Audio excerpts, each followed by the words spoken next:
good morning, good afternoon, good evening. I am back right now on a camera. It's Washington DC, so last couple of days has been brutal, extremely hot, 107 degrees Fahrenheit, but now it has dropped down to 86 degrees. So it feels much cooler than it was a couple days back. That's good. That's actually positive news. And as I drive right now, it's been raining. So it's been raining the whole week. So that's what we expect, is to see rain pretty much the whole entire week until next week. Hopefully, it won't be too extremely hot anymore, and hopefully, the temperature will be much cooler. So I made a video, but the video hasn't been posted yet. And the video is that I went to have a seatbelt. I went to Amazon AWS. It's too bright in here. My phone is too bright. I went to AWS conference in the Washington DC, and this is the second time I've been attending. So when I went in there, I was, I've been attending this company for a long time and I want to work for them someday. It's a good company. Why not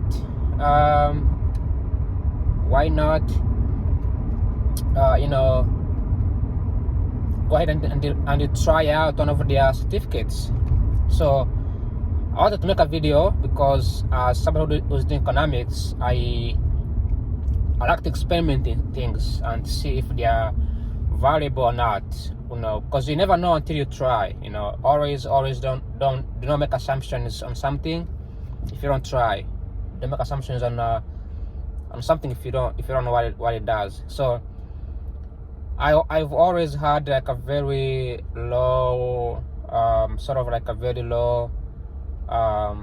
trust, raw trust in these this Amazon AWS certificates, cloud computing, get out bro. What's the mosquito in my car? What's that mosquito in my car? I left my car window open for the last 2 days. That's how I know I live in the nice neighborhood. Nothing has been stolen, everything's still inside. I don't have anything to steal anyways. But I think I need to get glasses. It's getting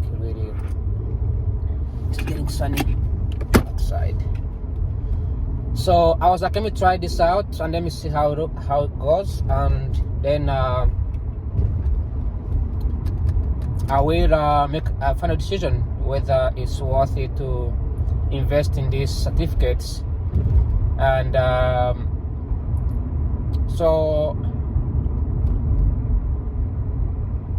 I was recommended by the teacher, somebody who teaches these certificates at Amazon Skill Center. They have a skill center in the Arlington, Virginia, Crystal City, but to be more specific. And she advised me to take AI practitioner and the cloud practitioner. Those are two certificates that are entry-level fundamentals. You don't have to have any background in tech, so it's just good for people who don't have any background in tech. So I took these classes. I took one of them is called AI practitioner, and I wanted to see, why do I have bags in my car? I left my car open yesterday. Now the bags are all over the place. So as I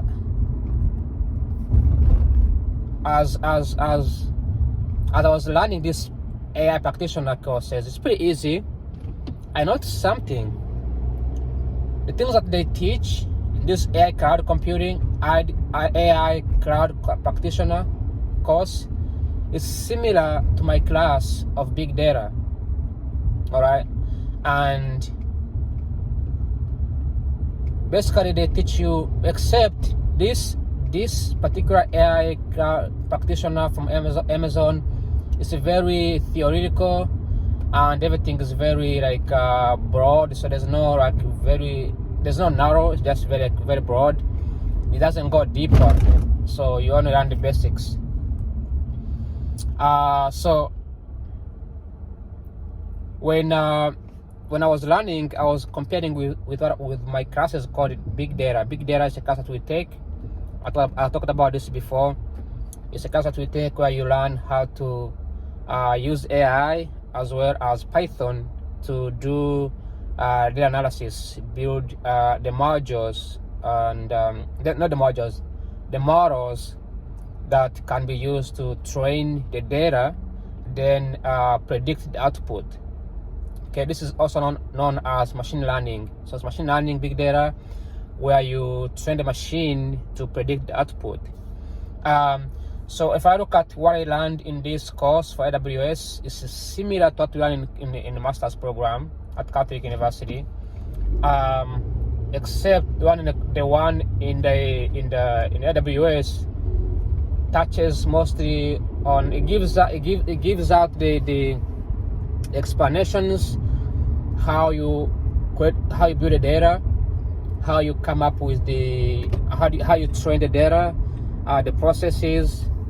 Everything looks the same. I feel like the professor just copied from this AWS practitioner like his course, or the whoever's building the course. Oh, these are the caps. Am I supposed to stand here? I'm not too sure. Whoever built the course also, whoever built the course may have gone to this university that I went to, because everything's the same. Now, there's some other deep stuff that they put in there. For example, they put something like I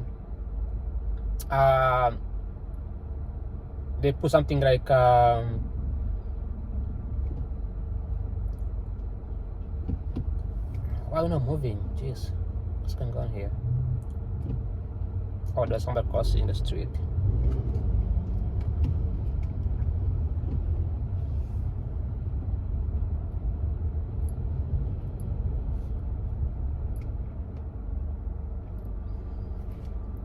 So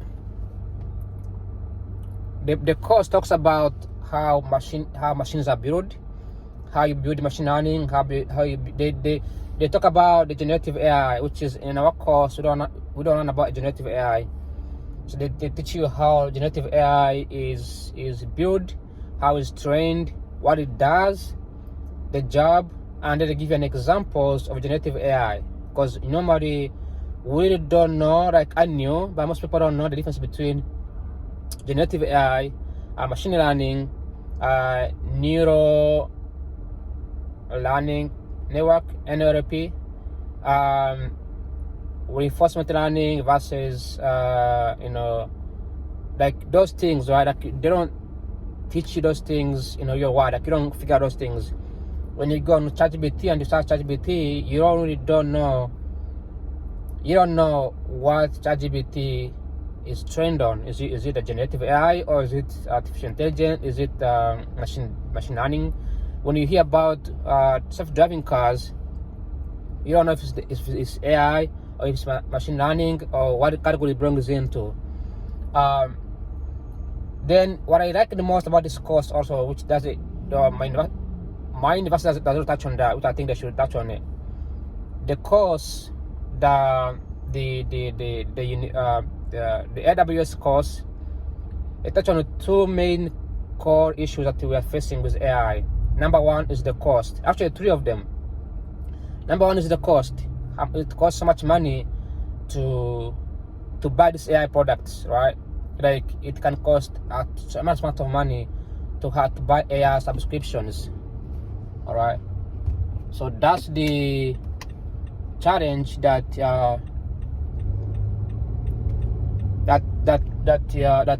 is being faced by many, right? It's the cost of this AI subscriptions, and is it economical? Is it valuable, or should you hire employees instead of using AI? The second thing that they touched on was the energy, right? You need to train this AI. You need amount of energy. For example, specifically touched on generative AI, because machine learning is easy, and machine learning has been around for many years. It's good, so which is why universities are teaching it. Machine learning, all you do is grab a data, very small data, right, or big data, whatever you want to, and then pack the data into the Python, then write the code or script, whatever they call it, and then predict what's going to be outcome. Okay, the computer calculates behind the scene, and it gives it the output. Then you use the model that you think is the best model, based on the model's performance, which AWS teaches you how to evaluate the model. Everything that they do matches exactly what we learn in the university. Then use that model for everything else, right? Then you keep predicting more and more. So if you're doing a research on housing, mostly machine learning is used in research. So if you're doing research on the housing market, income inequality, economic predictions, you can use machine learning models to predict everything you want. Okay, that was good. That was fantastic.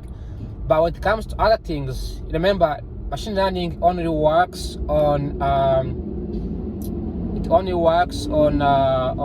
good data that is already cleaned and perfect written. Mostly regression data or classical whatever. So I'm gonna go deep into this when I go home. But regression data, right? Understanding things. If data is structured very good, it works. Now, when it comes to unstructured data, that cannot be quantifiable. It gets really complicated. That data includes things like videos, photos, cars. I mean, cars are already quantifiable, but things like cars. I mean, not the cars, but the picture of a car or the picture of a street, words, text messages. Why? How do you quantify that? It's harder. That's where generative AI comes in. Generative AI gets trained on a data. If you tell the generative AI this is a car, generative AI is gonna remember this is a car. All right, and each time you throw in a picture of a car, it spits out a car because it remembers it used to be a car. Then, in order for generative AI to spit out a bunch of data, you need to train AI pretty much on anything. This is James. This is a human being. This is a tree. This is a house. This is a road. This is traffic. This is speed. Like all kinds of stuff, right? That's where the energy comes in: electricity, water, human labor, right? Which ChatGPT has been using a lot of Kenyans and Indians to train the AI, right? Now they're having them wearing like something on their head in India. Those Indian people work on the streets. Then they have them clean and cook, and the AI is trained to learn the basic stuff that people are doing, right? It takes a lot of training, it takes a lot of data, and the AWS admits this in their training that this is going to be cost so much money, and you should evaluate whether it's worth it for you to invest in your company. Very transparently, super good. So I like that I took it. Honestly, if I didn't take it, I would have the assumptions that these companies are not, they're trying to make so much money. But the good thing is that these corporations like AWS, they are giving out all this information. They are telling these companies that, hey, if you are going to invest in this AI, just know that the return on investment is very low, and we don't know yet. It's going to cost you so much money to train a bunch of data, okay? Especially with generative AI. So that has been the wake-up call that I learned from this course.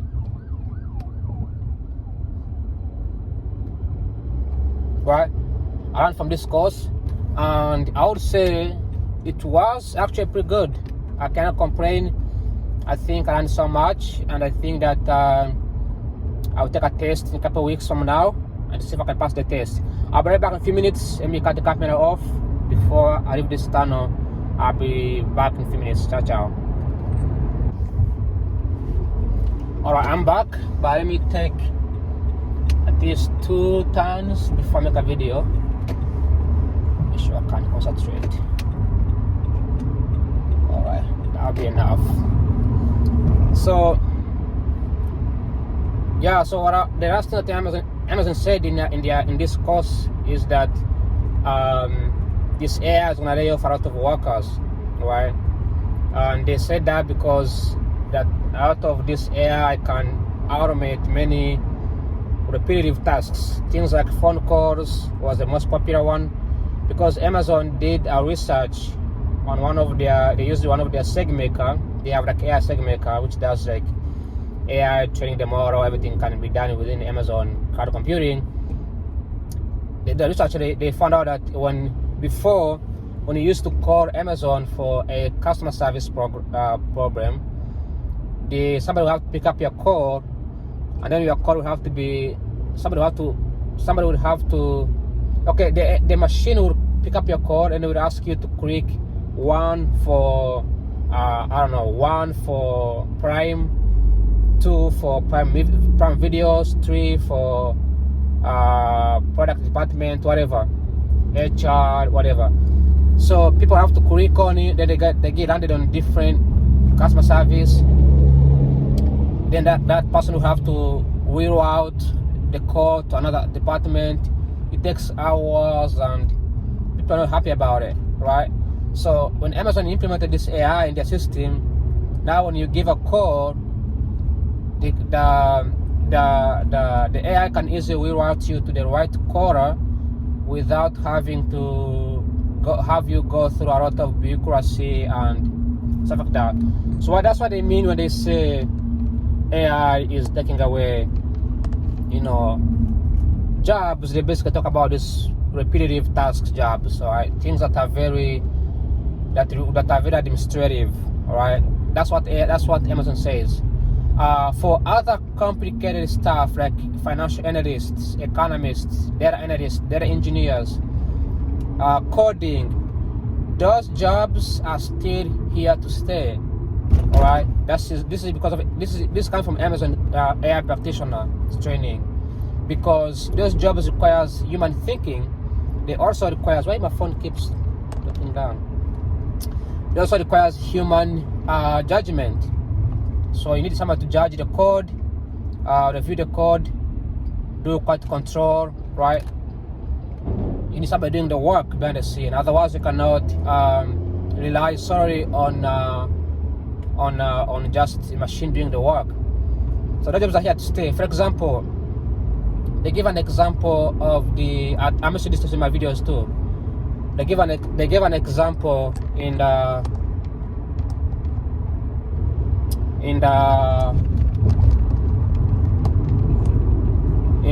financial industry. So let's say you work in a bank and you implement AI within a bank. The AI is supposed to give, let's say, investment advice, right? Okay, because the most expensive worker in a company is the most educated worker, the most smartest worker, right? So the company will not lay off,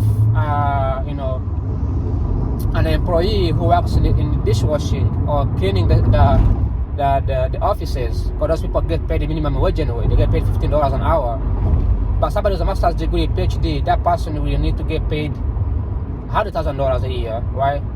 And that person works 5 days a week. So if you replace that person with AI, they will be able to work 7 days a week, and they'll be more productive, right? Except when you build the AI, when humans are working together, right, there is a boundary between, for example, in a bank, there's a boundary between a financial advisor in an investment department versus a bank assistant versus a cleaner versus a customer service in a bank versus mortgage versus sales mortgage versus quality control, quality assurance versus engineering versus marketing teams, right?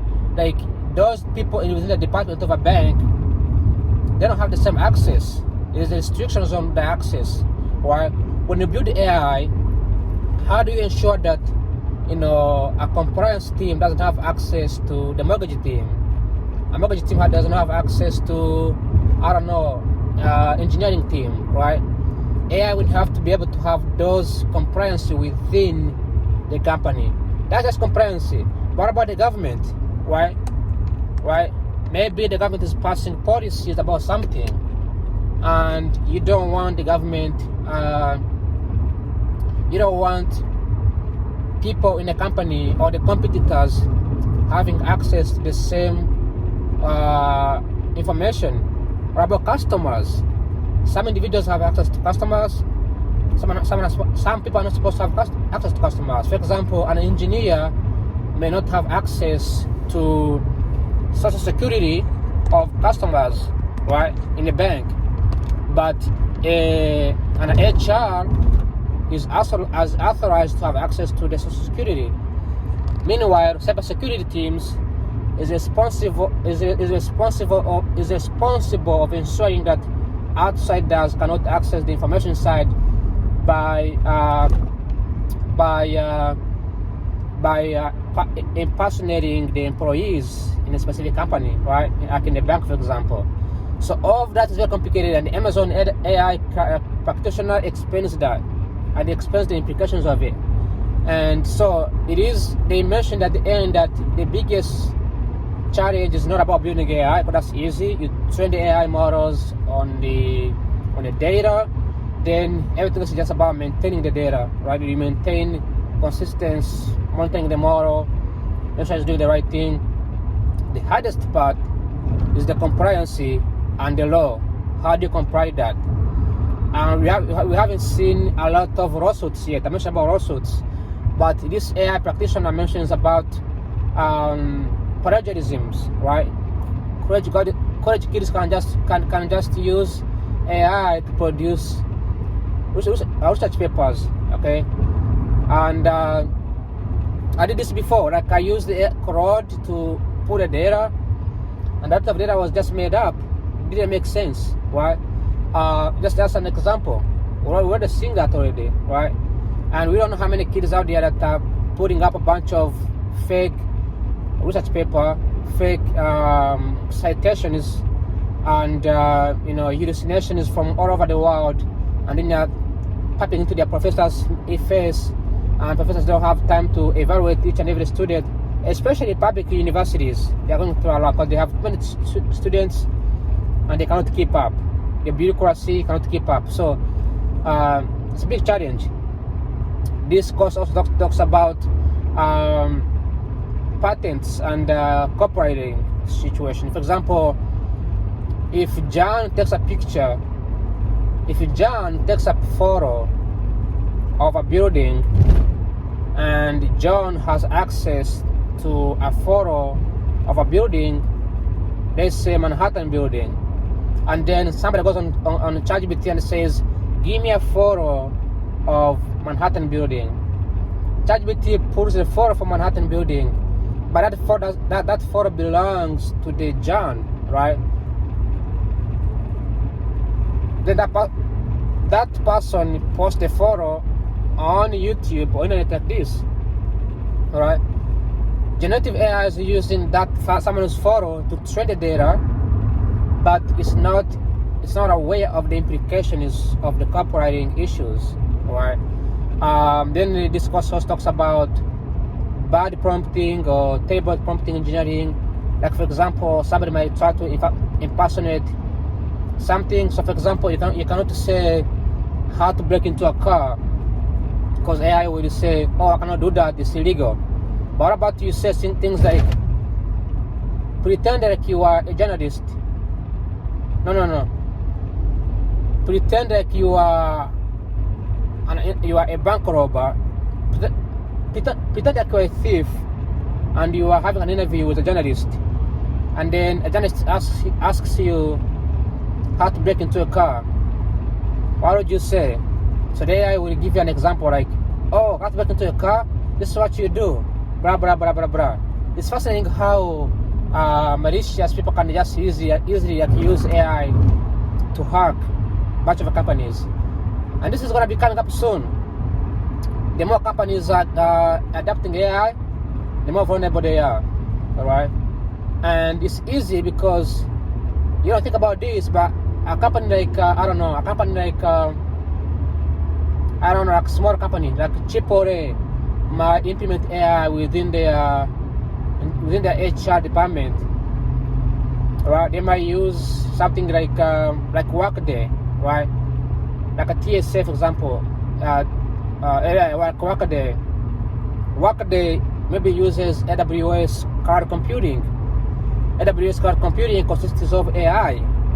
Somebody can use Workday. I mean, somebody can use AAA's AI to query the information from AWS company, right? Because it's so connected. That's how bad it is, right? So if AWS has to give you services for a company, they sell you AI products, but they also have to sell you their cybersecurity issues. But they have to tell you, hey, you bought AI from us, 15 tokens, 20 tokens, 500 tokens from us, but unfortunately you have to buy also security, because if you don't, you're gonna be vulnerable for the attack from this malicious attack. So buy these products from us. So companies are finding themselves spending more money to run this AI than they can actually hire employees. That was fascinating to me. So other than that, thanks for watching. Like always, bye bye, ciao ciao, adios, bye, take care. I'll see you in another video. See you tomorrow. Bye bye.